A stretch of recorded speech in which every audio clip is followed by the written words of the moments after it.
Hi అండి, అందరు బాగున్నారా? Welcome to my channel. ఈరోజు సండే కదా, అందరికీ happy Sunday. Chicken, mutton, fish ఏమీ లేదండి. జస్ట్ టమాటో రసం, ఎగ్ ఫ్రై అయితే చేసిన.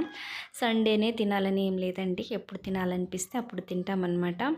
నెక్స్ట్ ఈరోజు ఈ ఎండలకి చక్కగా లిక్విడ్ లాంటివి ఉంటే పిల్లలు అనేది హ్యాపీగా తింటారు. అందుకనే ఈరోజు టమాటో రసం అయితే చేసిన. చాలా సింపుల్గా అయిపోతుంది, టేస్ట్ కూడా చాలా చాలా బాగుంటుందండి.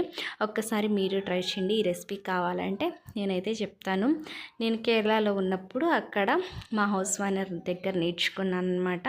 ఈ టమాటా రసం అనేది చాలా టేస్టీగా సింపుల్గా అయిపోతుంది. ఏమి లేకపోయినా కూడా మనం ఈ టమాటా రసంతోనే తినేసేయవచ్చు, అంత టేస్టీగా ఉంటుంది. నెక్స్ట్ దీని కాంబినేషన్గా పిల్లల కోసం ఎగ్ ఫ్రై అయితే చేస్తున్నాం. కొద్దిగా ఉప్పు, సాల్ట్ వేసి ఫ్రై చేసుకోవాలండి. నెక్స్ట్ ఏ కారం కాదు, ఎల్లిపాయ కారం వేసుకుంటే చాలా టేస్టీగా ఉంటుంది. కొంచెం కొత్తిమీర ఉంటే కొత్తిమీర, కరివేపాకు ఉంటే కరివేపాకు వేసుకుంటే ఇంకా మనకు ఎగ్ ఫ్రై అయితే రెడీ అయిపోయింది. ఈ రసం కాంబినేషన్గా ఎగ్ ఫ్రై అయితే చేసిన. మీకు నచ్చిందా? Like, share, subscribe. Thank you. Bye.